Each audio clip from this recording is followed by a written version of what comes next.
I am really very sorry guys because मैं जानती हूँ मैंने काफ़ी ज़्यादा टाइम बाद वीडियो अपलोड किया है, बट मैं भी क्या करूँ। मैं इन दिनों अपनी स्टडीज़ की वजह से कुछ ज़्यादा ही बिज़ी हूँ और दूसरी बात इन दिनों मेरी तबीयत भी कुछ ठीक नहीं है, इसीलिए वीडियो आने में लेट हो गया।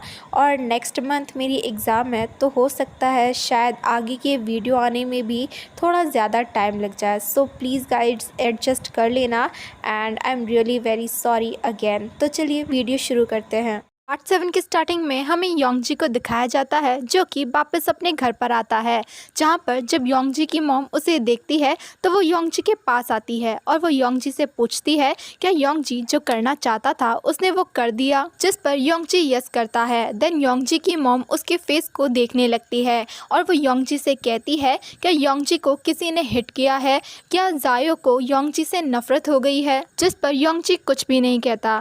देन योंगजी की मॉम उससे कहती है योंगजी ने जो काम किया है वो बहुत ही गलत था। ऑफ कोर्स जायो को योंगजी से नफरत होनी ही थी। योंगजी कहता है अगर उसे फर्स्ट स्टेप लेना था तो उसे थोड़ा बहुत मीन तो बनना ही था, जिस पर योंगजी की मॉम कहती है क्या वो फ्रस्ट्रेटेड फील कर रहा है। योंगजी कहता है जब वो जायो के साथ होता है तब उसे बिल्कुल भी फ्रस्ट्रेशन नहीं होती, जिस पर योंगजी की मॉम थोड़ी देर के लिए चुप रहती है। देन वो योंगजी से कहती है उन्हें बिल्कुल भी आइडिया नहीं है कि योंगजी को अपनी ये स्टबन पर्सनालिटी कहाँ से मिली है। देन योंगजी की मॉम योंगजी के हाथों में एक प्रेजेंट देती है और वो योंगजी की तरफ स्माइल करते हुए उसे बर्थडे विश करती है। देन वो योंगजी को हक कर लेती है तो योंगजी भी अपनी मॉम को टाइटली हक कर लेता है। दूसरी तरफ हमें जायो को दिखाया जाता है जो कि अपने साथ जो कुछ भी हुआ उसकी वजह से बहुत ही ज़्यादा परेशान था और सो भी नहीं पा रहा था। तभी जायो के रूम में मुरान आता है। मुरान जायो का गेट नॉक करता है और कहता है क्या वो अंदर आकर जायो से बात कर सकता है। देन मुरान रूम के अंदर आकर जायो से बात करने लगता है। मुरान जायो से कहता है क्या वो ठीक है, जिस पर जायो कहता है हाँ वो ठीक है। जायो मुरान से कहता है जो कुछ भी आज अचानक से हुआ उन सब की वजह से मुरान और लीचन को पता चली गया होगा कि जायो एक गे है। जायो साथ में ये भी कहता है उसका इंटेंशन लीचन और मुरान से ये सब कुछ छिपाने का बिल्कुल भी नहीं था, जिस पर मुरान कहता है क्या जायो को ऐसा लगता है मुरान इतनी लेट नाइट को जायो के रूम में उसकी सेक्सुअलिटी के बारे में बात करने के लिए आया है। तभी उस रूम में लीचन आ जाता है। लीचन जायो से कहता है जायो चाहे लड़कों को पसंद करे या फिर लड़कियों को, इनसे उन दोनों को आखिर क्या मतलब होना चाहिए, और जायो की खुद की खुशी ज्यादा इम्पोर्टेंस रखती है। ये सुनकर मुरान एकदम शॉक होता है और वो कहता है क्या लीचन को इस तरीके से बात करना भी आता है, क्या लीचन जानता है कि एक दूसरे से आखिर कैसे बात की जाती है। जिस पर लीचन स्माइल करते हुए मुरान से कहता है मुरान को सीधा पॉइंट पे आना चाहिए, उसे इस तरीके से बात नहीं करना चाहिए बिकॉज उन्हें कल ऑफिस भी जाना है और उसे लगता है उन दोनों को जायो को अकेला छोड़ देना चाहिए और भी ज़्यादा रेस्ट करने के लिए। जायो इन सभी चीज़ों के लिए उन दोनों को थैंक यू कहता है। अब लीचन जायो से कहता है अब वो योंगजी के साथ क्या करना चाहता है, क्या जायो को लीचन की हेल्प चाहिए योंगजी को पीटने में, और इसके लिए तो मुरान भी लीचन से एग्री होता है, जिसके लिए जायो लीचन को साफ साफ मना कर देता है और कहता है उसने कभी भी नहीं सोचा था कि योंगजी उससे इन्फ्लुएंस्ड होगा। अब ये सुनकर तो मुरान एकदम शॉक हो जाता है बिकॉज मुरान को समझ में नहीं आ रहा था कि जायो आखिर क्या कहना चाहता है। देन जायो बोलना स्टार्ट करता है और वो बताता है योंगजी को शायद जायो की सेक्सुअलिटी के बारे में ऑलरेडी पता था और योंगजी बहुत ही कोल्ड पर्सनैलिटी का पर्सन है, इसीलिए योंगजी के लिए किसी भी पर्सन से घुलना मिलना बहुत ही ज़्यादा डिफिकल्ट होता है और किसी पर्सन के साथ एक अच्छा रिलेशनशिप बनाना तो योंगजी के लिए और भी ज़्यादा डिफिकल्ट है। योंगजी शायद जायो के साथ सिंपैथी रखता है और योंगजी ने इसी सिंपैथी को लव समझ लिया है और अब जायो को समझ में नहीं आता कि वो क्या करे। नेक्स्ट मॉर्निंग हमें म्यूज़ कंपनी का सीन दिखाया जाता है जहां पर मुरान अपनी टीम के साथ सेलिब्रेट कर रहा था बिकॉज उसे एक सेलिब्रिटी कॉन्ट्रैक्ट मिला था जो कि उन लोगों के लिए बहुत ही ज़्यादा प्रॉफिटेबल था। दूसरी तरफ लीचन की टीम से एक एम्प्लॉय लीचन को बताता है उसने सुना है टीम 2 को एक सेलिब्रिटी कॉन्ट्रैक्ट मिला है जिसकी वजह से हो सकता है टीम 2 दोबारा से उन लोगों की टीम को हरा दे, जिस पर लीचन अपने एम्प्लॉय से कहता है हाउ मच, मतलब कि कितना, जिस पर वो एम्प्लॉय बताता है ये कॉन्ट्रैक्ट बहुत ही एक्सक्लूसिव है, इसीलिए हो सकता है वो टीम 2 से 10% से हार जाए। जिस पर ली चेन कहता है वो ये नहीं पूछ रहा, वो पूछ रहा है आखिर उस एम्प्लॉय ने उन लोगों की बेट पर कितना पैसा लगाया है। जिस पर वो एम्प्लॉय बताता है 500। जिस पर ली चेन उस एम्प्लॉय से कहता है उस एम्प्लॉय को अपने आप पर कितना कम भरोसा है, और ली चेन उस बेट को इंक्रीज करके 5000 लगाने के लिए कहता है। जिस पर एम्प्लॉय कहता है लेकिन ये मंथ ऑलमोस्ट खत्म होने वाला है, क्या वो लोग अब भी जीत सकते हैं? ली चेन उस एम्प्लॉय से कहता है ली चेन उन लोगों का मैनेजर है, इसीलिए उन लोगों को फिक्र करने की कोई भी ज़रूरत नहीं है। देन हमें उस पर्सन को दिखाया जाता है जो कि प्रीवियस एपिसोड में ली चेन और मुरान के रिलेशनशिप में कुछ ज़्यादा ही इंटरेस्ट ले रहा था। वो पर्सन मुरान की टीम के पास आता है और उन लोगों को सेलिब्रिटी कॉन्ट्रैक्ट के लिए कॉन्ग्रेट्स कहता है। साथ ही वो पर्सन ये भी बताता है इस कॉन्ट्रैक्ट से न सिर्फ उन लोगों को बहुत ही ज़्यादा प्रॉफिट होगा, बल्कि उनकी कंपनी की अच्छी खासी पब्लिसिटी भी हो जाएगी। इसीलिए ये सेलिब्रिटी कॉन्ट्रैक्ट उन लोगों के लिए बहुत ही ज़्यादा इम्पॉर्टेंट है। साथ ही वो पर्सन अपनी कंपनी के सभी एम्प्लॉय को अपनी तरफ से आज रात की डिनर पार्टी देता है। सो गाइज मैं बता देती हूँ इस पर्सन का नाम वाइस प्रेसिडेंट गाओ है, जो कि बहुत ही घटिया पर्सन है। ऐसा मैं क्यों कह रही हूँ ये आपको आगे पता चल जाएगा। मुरान वाइस प्रेसिडेंट गाओ को इन सब के लिए थैंक यू कहता है। साथ ही उन लोगों की तरफ से होने वाली परेशानी के लिए भी उनसे माफ़ी मांगता है। जिस पर वाइस प्रेसिडेंट गाओ मुरान से कहता है उसे इस तरीके से बातें नहीं करनी चाहिए। साथ ही वो मुरान की प्रेज़ करते हुए ये भी कहता है मुरान की गाइडेंस में किसी भी तरह की कोई भी प्रॉब्लम नहीं हो सकती और मुरान आगे भी इसी तरीके से हार्ड वर्क करता रहे। इस दौरान वाइस प्रेसिडेंट गाओ मुरान को काफ़ी अजीब तरीके से टच कर रहा था, जैसे दूर बैठा ली चेन काफ़ी अच्छे से नोटिस कर रहा था और उसे मी फेंग की कही गई बातें भी याद आ रही थी। मी फेंग ने एक बार ली चेन को बताया था वाइस प्रेसिडेंट गाओ एक घटिया किस्म का इंसान है। उसने सुना है वाइस प्रेसिडेंट ने किसी मेल एम्प्लॉय को सेक्सुअली हैरेस करने की कोशिश की थी और मुरान बहुत ही ज़्यादा अट्रैक्टिव है और आजकल उन लोगों की रूमर्स काफ़ी ज़्यादा फैल रही है। इसीलिए हो सकता है वाइस प्रेसिडेंट मुरान को भी हैरेस करने की कोशिश करे।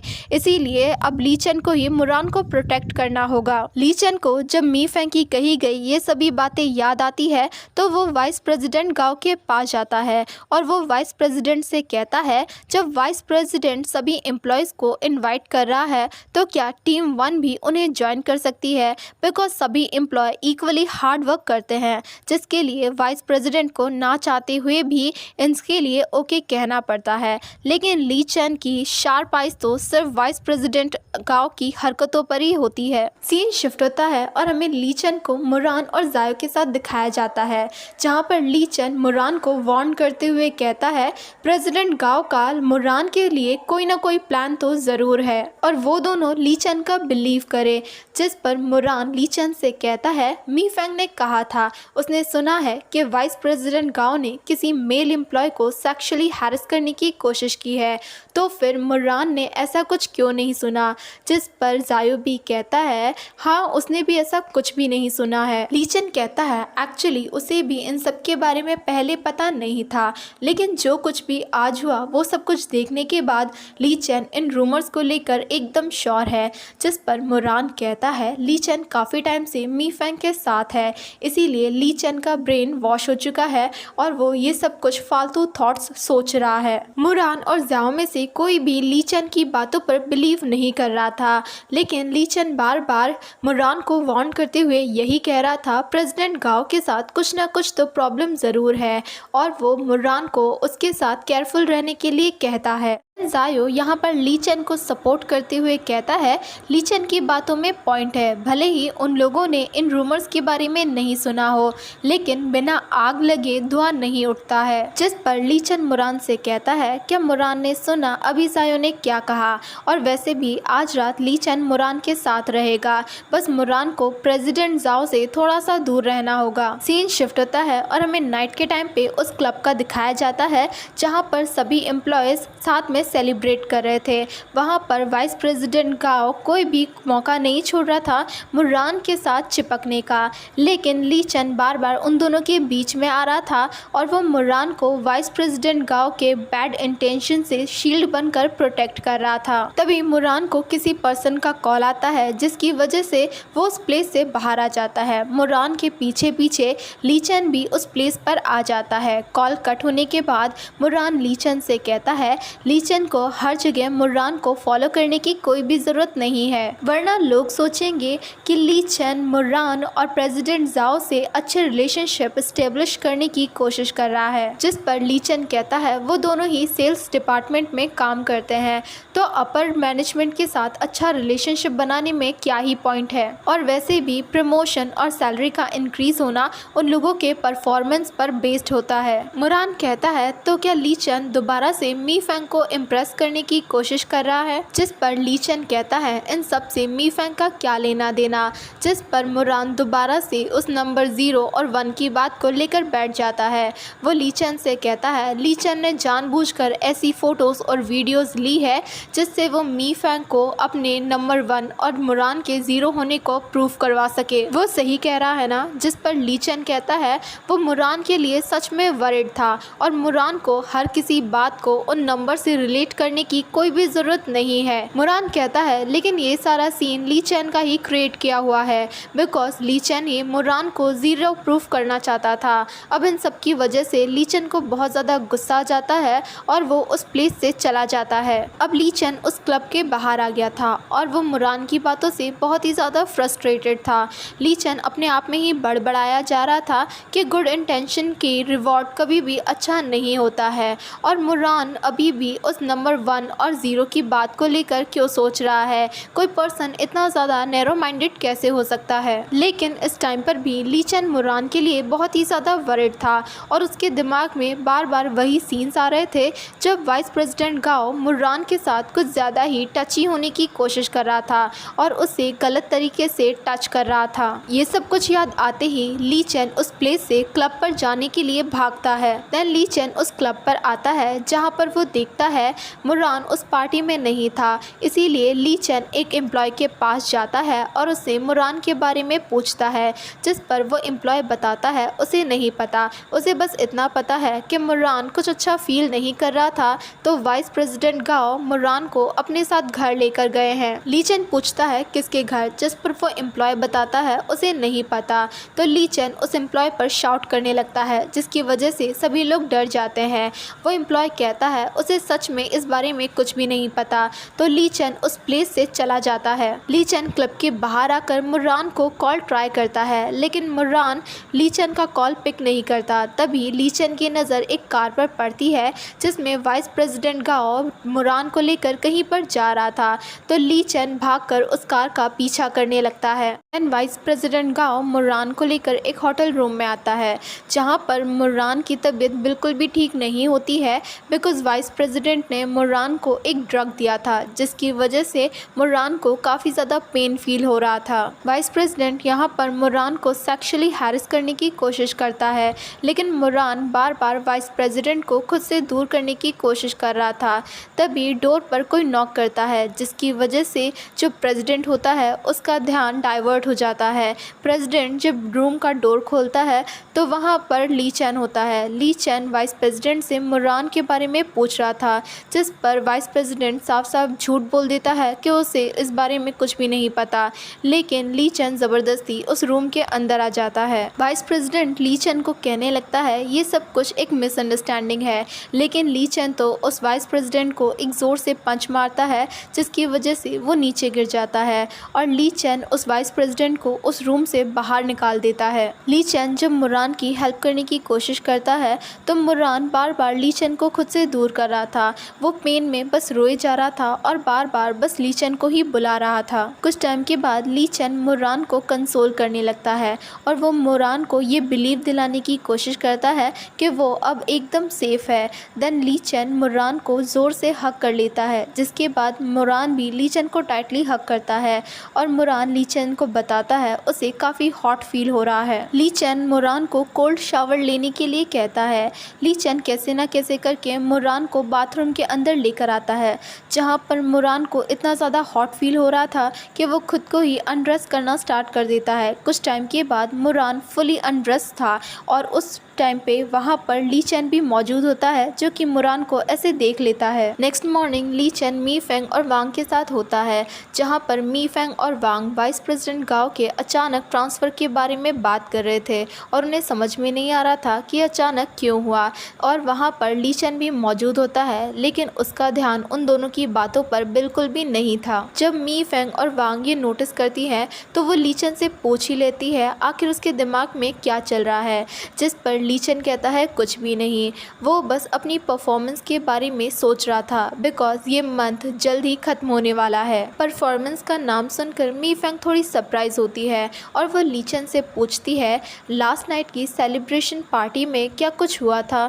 ये सुनकर ली चेन मी फेंग से कहता है वो ऐसा क्यों पूछ रही है, क्या उसने दोबारा से कुछ रूमर्स सुनी है। मी फेंग बताती है रूमर्स तो नहीं, लेकिन उसने बस इतना सुना है कि ली चेन मुरान को देखने के लिए वापस से उस पार्टी में आया था, लेकिन मुरान को ऑलरेडी वाइस प्रेसिडेंट गाओ अपने साथ लेकर जा चुके थे और उस टाइम पर ली चेन मुरान के लिए बहुत ही ज़्यादा वरिड दिखाई दे रहा था। जिस पर ली चेन कहता है बिकॉज मी फेंग ने ही तो उसे वाइस प्रेसिडेंट गाओ के बैड रूमर्स के बारे में बताया था, इसीलिए वो बस मुरान के लिए वरिड था। सीन शिफ्ट होता है, ली चेन अपने कैबिन में बैठकर कुछ लोगों के साथ अपने न्यू कॉन्ट्रैक्ट के बारे में बात करने लगता है। तभी वहाँ पर मुरान आ जाता है। मुरान भी उस कन्वर्सेशन में ज्वाइन करता है, लेकिन मुरान के आने से ली चेन थोड़ा सा अनकंफर्टेबल फील करने लगता है, तो ली चेन वहाँ से एक्सक्यूजेस बनाकर चला जाता है और ली चेन का ये बिहेवियर मुरान को थोड़ा सा अजीब लगता है। कुछ टाइम बाद ली चेन अपने टीम मेंबर से वर्क रिलेटेड बातें कर रहा था, तभी ली चेन के पास मुरान आता है जो कि उससे बात करने की कोशिश करता है, लेकिन ली चेन मुरान पर बिल्कुल भी ध्यान नहीं देता, उसे अवॉइड करता है और दोबारा से जाकर अपनी टीम मेंबर से वर्क रिलेटेड बातें करने लगता है। मुरान दोबारा से ली चेन से बात करने की कोशिश करता है, लेकिन दोबारा से ली चेन मुरान को अवॉइड कर देता है और ली चेन का ऐसा बिहेवियर कहीं ना कहीं मुरान को बहुत ही बुरा लग रहा था। दूसरी तरफ इन सब की वजह से मी फेंग और वांग बहुत ही ज़्यादा खुश होती हैं बिकॉज उन दोनों को तो लाइव बीएल सीरीज़ देखने का मौका मिल रहा था और वो ली चेन से भी कहती है शायद मुरान के अंदर भी ली चेन के लिए फीलिंग्स है, जिसे सुनकर ली चेन कहता है रियली, क्या सच में। जिस पर मी फेंग और वांग दोबारा से ली चेन को एडवाइस करने लगती है उसके और मुरान के रिलेशनशिप को बेटर करने के लिए, और ली चेन ना चाहते हुए भी उन लोगों की हाँ में हाँ मिलाता है। ली चेन जब वापस कंपनी आता है तो उसके पास मुरान आता है। मुरान ली चेन से कहता है उसे ली चेन से कुछ इम्पोर्टेंट बात करनी है, क्या उसके पास टाइम है, जिस पर ली चेन साफ साफ मना कर देता है। लेकिन जब वो मी फेंग और वांग की तरफ देखता है तो उसे ना चाहते हुए भी मुरान से बात करने के लिए रेडी होना पड़ता है, जिस पर मुरान ली चेन को रॉफ टूब पर चलने के लिए कहता है। देन मुरान रॉफ टूब पर ली चेन से पूछता है अभी ये सब कुछ क्या चल रहा है, जिस पर ली चेन कहता है मुरान के कहने का क्या मतलब है। मुरान कहता है अभी जो सब कुछ चल रहा है वो, जिस पर ली चेन कहता है अभी सब कुछ क्या चल रहा है, क्या सब कुछ नॉर्मल नहीं है। मुरान कहता है क्या ली चेन अभी भी गुस्सा है, जिस पर ली चेन कहता है लेकिन वो किस बात को लेकर गुस्सा होगा। मुरान कहता है उन्हीं नंबर 1 और 0 को लेकर, जिस पर ली चेन कहता है अगर मुरान इसी बारे में बात करना चाहता है तो वो पहले ही बता दे। ली चेन इस बारे में बिल्कुल भी गुस्सा नहीं है और मी फेंग चाहे जो कुछ भी सोचे इस बात का बिल्कुल भी इम्पोर्टेंस नहीं है, जिस पर मुरान कहता है ठीक है। देन वो एक वीकेंड सेलेक्ट करेंगे और इस बार मुरान ली चेन को ट्रीट देगा, लेकिन ली चेन इसके लिए भी मुरान को साफ साफ मना कर देता है और वहाँ से जाने लगता है। मुरान ली चेन से पूछता है आखिर उसके साथ क्या प्रॉब्लम है। अभी ली चेन ने कहा कि वो मुरान से गुस्सा नहीं है, तो फिर ली चेन इस तरह के अजीबोगरीब फेसेस क्यों बना रहा है। और यहाँ पर मुरान ली चेन के लिए 0 बनने के लिए भी रेडी हो जाता है, जिसे सुनकर ली चेन एकदम शॉक हो जाता है, लेकिन फिर भी वो मुरान से कुछ भी नहीं कहता और वहाँ से चला जाता है। अब मुरान को तो कुछ भी समझ में नहीं आ रहा था कि ली चेन को आखिर क्या हुआ है। सीन शिफ्ट होता है और हमें मुरान को जायो के साथ एक बार में दिखाया जाता है, जहाँ पर मुरान जायो को बता रहा था कि किस तरीके से ली चैन इन दिनों उसे अवॉइड कर रहा है और यहाँ तक कि ली चैन ने तो मुरान से ट्रीट लेने के लिए भी मना कर दिया है। जायो मुरान से कहता है हो सकता है लास्ट नाइट कुछ ऐसा हो जो कि मुरान को याद ना हो और उसी वजह से ली चैन मुरान के साथ ऐसा बिहेवियर कर रहा हो। तभी जायो के पास योंगजी का मैसेज आता है जो कि ये लिख रहा था कि जायो क्या अभी भी योंगजी से नाराज़ है, उन्हें आपस में मिलकर इस बारे में बात करनी चाहिए। इसी के साथ ये एपिसोड यहीं पर ख़त्म होता है।